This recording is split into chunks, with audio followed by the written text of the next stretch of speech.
This is Chatterbinge. It is a new 8-episode series on the History Channel, taking viewers on a thrilling journey through the gears, guts, and genius behind the machines that reshaped our world. The new documentary series is History's Greatest Machines with Dolph Lundgren. Here to talk about it, ironically, is the host of History's Greatest Machines. He is an internationally acclaimed action icon who has quite an academic background in chemical engineering as well. It is great to say hello to Dolph Lundgren. Dolph, welcome to Chatterbinge. Thanks, Ed. There is so much going on right now in the world of Dolph Lundgren. Let me start with the show. Why is this show something that you wanted to be a part of? Well, first of all, I am, like you mentioned, an engineer by trade, by education rather, chemical engineer. My dad was an engineer, and my older brother, my other brother's an engineer. I got sidetracked into acting. That's a whole different story. But it was wonderful to be asked to be part of something like this, which, it was the first time really that I've had that opportunity. And on top of that, I love history.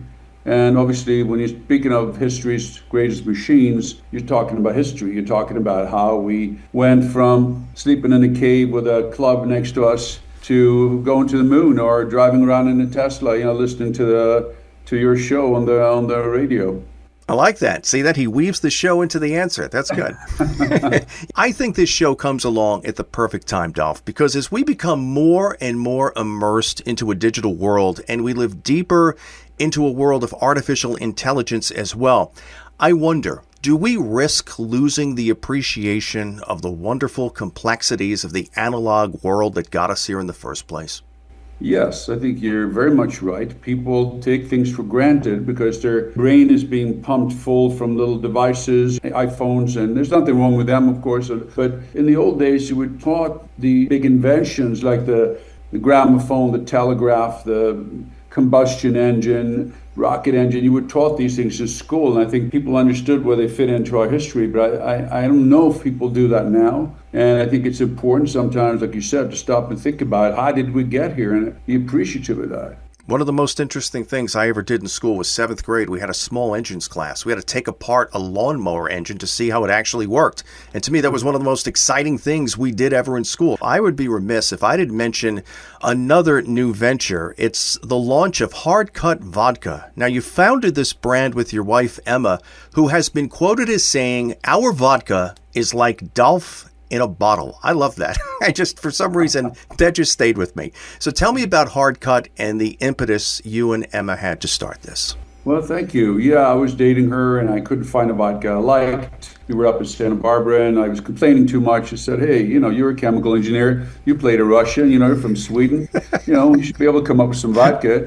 And I was like, I laughed and then I thought, not a bad idea. And I realized everybody's doing tequilas and bourbons and I thought vodka.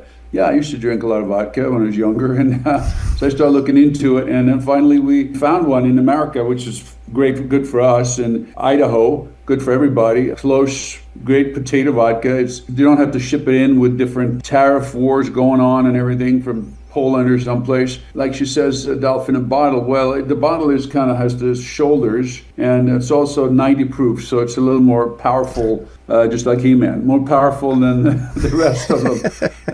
And people seem to like it. It's been on the market only for about a year, but I enjoy. It's a challenge to have a startup company for sure, but it's a great challenge. I enjoy it, and we work together on it, so we have a way to have a project together. Very nice. I'll mention it again at the end, but the website, if you want to learn more, is hardcutvodka.com. Another thing that is going on in the world of Dolph Lundgren right now is your autobiography comes out in September, but it is available for pre-sale now. Fights Worth Fighting, Finding Strength in Struggle. I think it is a wonderful foundation for a book about you because you get very personal in this book. So I wonder, Dolph, what is that like to kind of go back and rewind all of those old VHS tapes in your mind and tell your story the way you do in this book? What was the biggest challenge in doing that? Yeah, the whole project was a big challenge because you're trying to tell the story, you're trying to pay sort of homage to the younger version of yourself.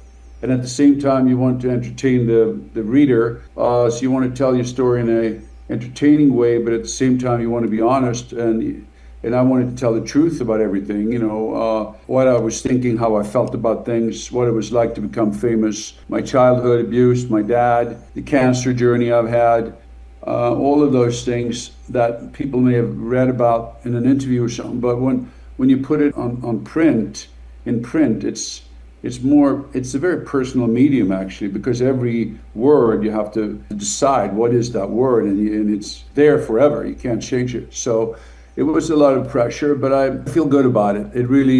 It was like therapy to sit there and think about how did I feel about this when I was 12 years old and try to express that. I really enjoyed it.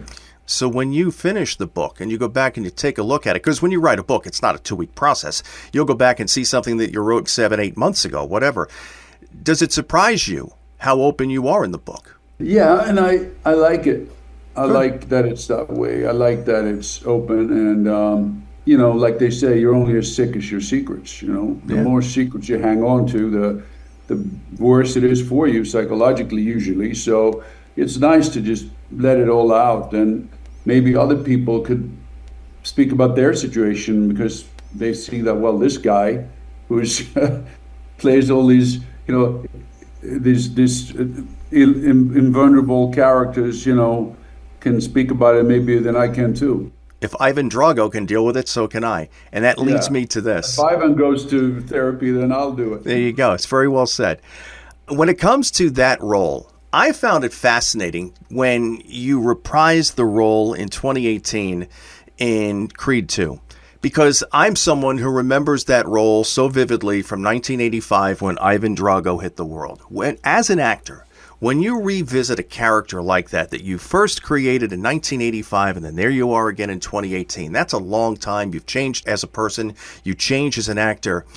How do you do that? What's the biggest challenge in going back and revisiting a role such as that so many years later? Well, yeah, good question. I think the pitfall is to try to copy what you did back then too much, because we all change over the years. And I was lucky that I had a very good writer-director, Stephen Capel, who wrote a really wonderful father-son relationship. And when I read the script, I had a father who was very strict, and I had a lot of problems with him, which is why I became a fighter, etc. And, now here I was, and I got to play him.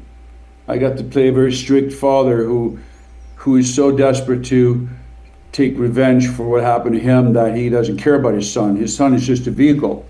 But at some point in the story, he realizes that, wow, I really love my kid, and I don't care about this. I don't care about myself anymore.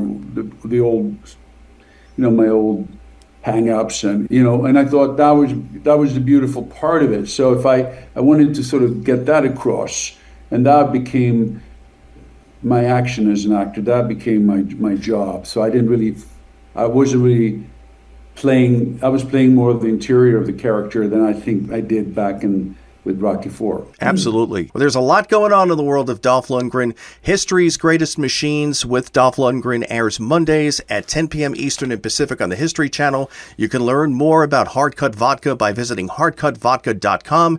And don't forget, Fights Worth Fighting, Finding Strength in Struggle comes out in September, but you don't have to wait. You can get yours all set and ready to go by pre-ordering right now. It is available for pre-sale. Dolph Lundgren, I've enjoyed this. Thank you so much for joining us here on Chatterbinge. Thanks, Ed. Nice talking to you. I'm Ed Kalegi. 3, 2, 1. Great conversations happen here. Chatterbinge.